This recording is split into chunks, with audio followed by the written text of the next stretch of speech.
Hello everyone, welcome back. In this video we're going to explore topic modeling and a powerful tool for topic modeling called non-negative matrix factorization. So here's the idea. We have a bunch of documents, and let's say for first example, let's say these documents are a whole bunch of newspaper articles, and these newspaper articles might be related to different topics like finance or politics or sports. And you could probably tell what category or what topic an article is in based off of what words they're used. For example, politics, the word vote might appear a lot. Finance, the word dollar might appear a lot, and so forth. So we're going to perform this task of trying to automatically determine which topics are relevant in different documents. And as with last time, we're going to explore this via Alice in Wonderland. So let's first get started with our standard imports.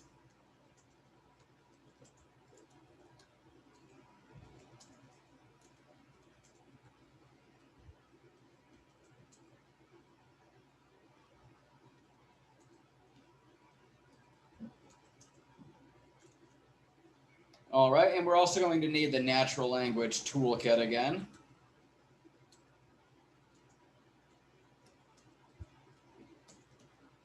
And from NLT data corpus, we're going to import Gutenberg. And then we're going to again read in Alice in Wonderland with Gutenberg.raw, Carol with 2 R's, Alice, Alice.text. And we're going to split on chapters. Chapters is equal to s.split.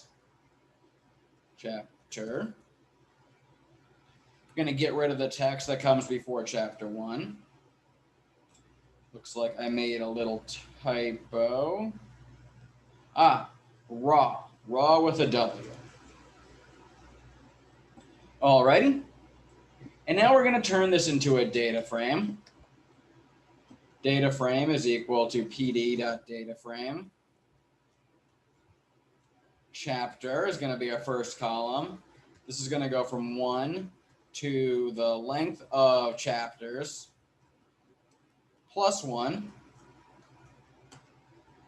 So it'll get 1 through 12. And the next one is going to be text. And that's going to have chapters in it. And I do need quotation marks around chapters to make that the title of the column. And to make sure we're doing this right, let's take a quick look at our data frame. All right, this is the same as what we saw last time. We've got a preliminary data frame.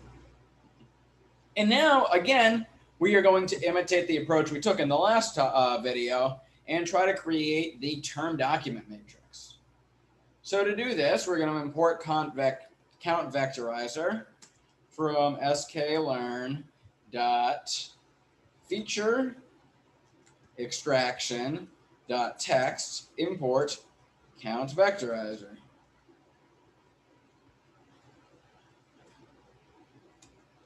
And then we're going to instantiate a count vectorizer. And here what we're going to require is we're going to require that the maximum document frequency is going to be equal to 0.5. And the minimum document frequency is going to be equal to 0, and that the stop words are going to be equal to English.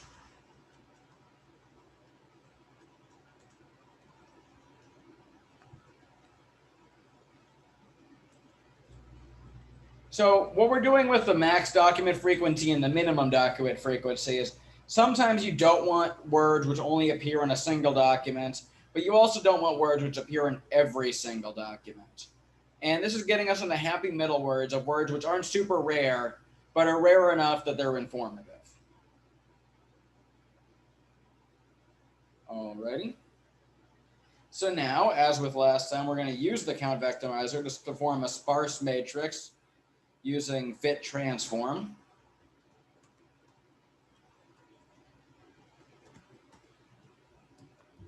Counts is equal to vec.fit transform of df text. Then we're going to say counts is equal to counts to array. Now we're going to make a counts data frame as the PD data frame.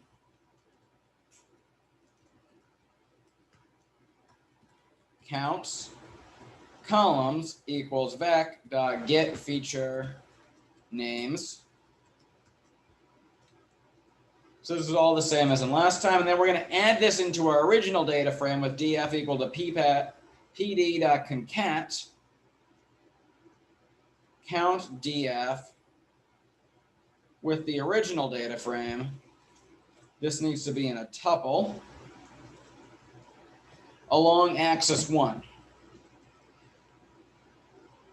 And actually, let's do df first and then count df, so that way I can stay consistent with my notes and not cause something strange to happen.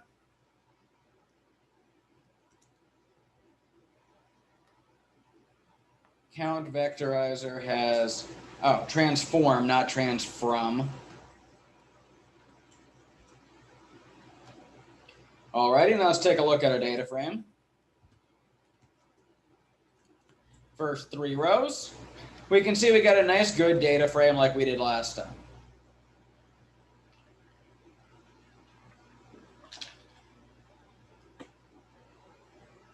So now we are on to topic modeling. First thing we're going to want to do is to drop the uninformative columns. We're not going to be using text and chapter, so let's just drop those. And now we're going to explore something called non-negative matrix factorization. What non-negative matrix factorization does is it decomposes the term document matrix X into the product of 2 matrices W and H. So X is documents by words, W is documents by topics, and H is topics by words. This is pretty abstract and mathematical, but there's going to be 3 key steps, which are pretty similar to other models we've used in the past, which is import the model we want, create an instance of the model, and fit the model to the data. And this will probably make a lot more sense after we get started. So if this seems very abstract or confusing, I think that some examples will help. So first we need to import NMF. So from sklearn.decomposition, import NMF. Then we're going to make a model, which is going to be an NMF.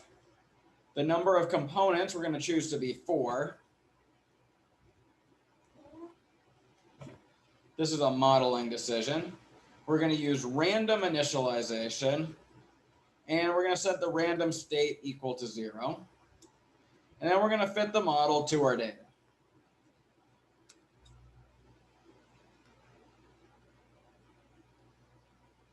And so now there's 2 different parts that we're going to consider. It's going to be the components and the weights. And so the components are going to be the topics themselves. So let's go take a look. Components. Module components. Getting a little excited and typing a little too fast. Model.components. These are the different topics. And to get a better handle on this, let's look at the shape. Model.components _.shape is 4 topics, and then there's 2146 words. And what basically what's happening is in row 0, this is going to be the importance of this column is going to list the importance of each column, each word. Sorry, the column J of row 0 is the importance of word J to topic 0. And similarly with topic 1 and topic 2 and so forth. So really what we're going to want to do is we're probably going to want to go ahead and sort these to find the most important topics for each word. And the key to do this is a method called argsort. So we say orders is equal to np.argsort model.components. Axis is equal to 1, and we look at the orders. And these are the orders that place the words in order of their relative importance. And now we can use fancy indexing to put the important words in the correct order. So what we say is we say that important words is equal to np.array x.columns. And then we use the fancy indexing to put them in the interesting order. And then we look at the important words. Important words. Okay. So we can see that in topic 0, painting, paint, griffin, mock, and internal are all important words. In topic 2, zigzag, inquisitively, station, cat are all important words, and so forth. Now we're going to want to do this for all of our functions, so to all of our topics. So maybe we should make a function, and this function will be called top words. And as inputs to top words, we're going to have the data, the model, the component number, and the number of words we want. And then we're going to run the code from before. We're going to grab order. And then this code's also going to be the same as before. Important words is going to go in that order. Now we need to specify a return value. And we're going to return important words. And these are in ascending order. So we're going to go the important words from a component. And then we're going to do negative num words. So what I said before when I said that those were the most important words for each topic, that was actually backwards. Because it goes in ascending order, so we want the last entries of each column. Sorry for misspeaking. All right. So now let's look at the top words in topic 3. And let's look at the five best words in topic 3. Okay, it's tea, hare, march, dormouse, and hatter. So this is going to be words which are related to the tea party that takes place in around the middle of the book.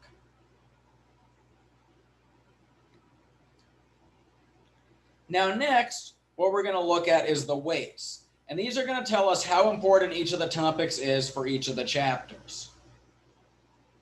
So what we do is we say weights is equal to model.transform. And let's see what we get. 1s. And okay, we see we get 4 columns, 1 column for each chapter. And so it's actually going to be a little bit easier for us to visualize it if we transpose things, so that way there's 4 rows.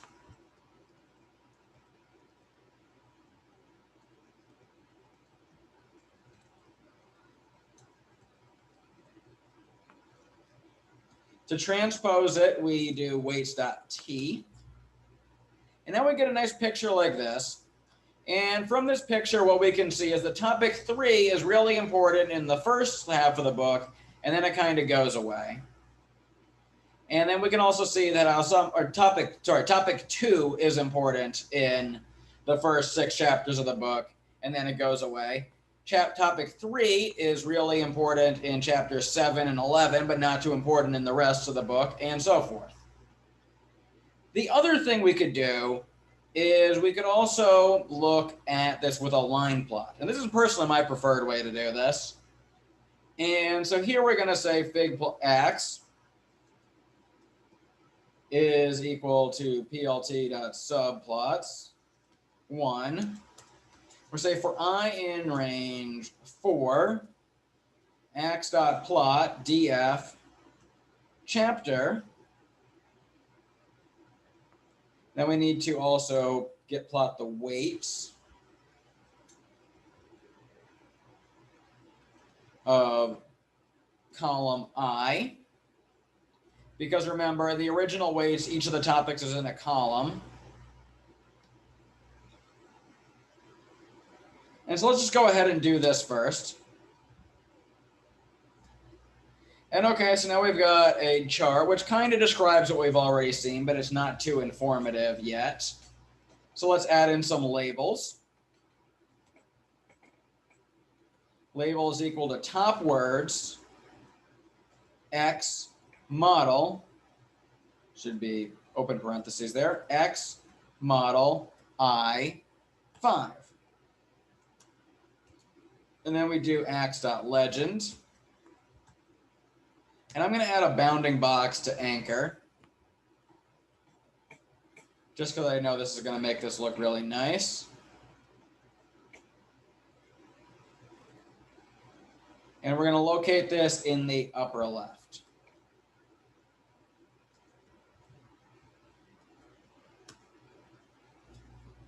Alrighty. So now we can see that the stuff related to the Tea Party becomes really important in chapters 7 and 11. Stuff related to the cats becomes really important in chapter 8. Stuff related to the caterpillar is really important in the first half of the book, and so forth. And so that's our exploration of Alice in Wonderland. And the last thing I want to mention before I wrap this video up is that in addition to exploring our favorite children's novels, the list of applications for non-negative matrix factorization is nearly endless. And here are a couple of cool examples coming from researchers here right at UCLA. Here's a paper that tries to understand the Twitter conversation around COVID-19. This isn't medical research. This is text analysis of people tweeting about COVID and trying to understand what different people were talking about and how that evolved over time. And here's another example about trying to use this to make better chatbots, where the chatbot is going to know that certain topics are going on and try to adjust its behavior accordingly. So that's it for this video. I'll see you again next time.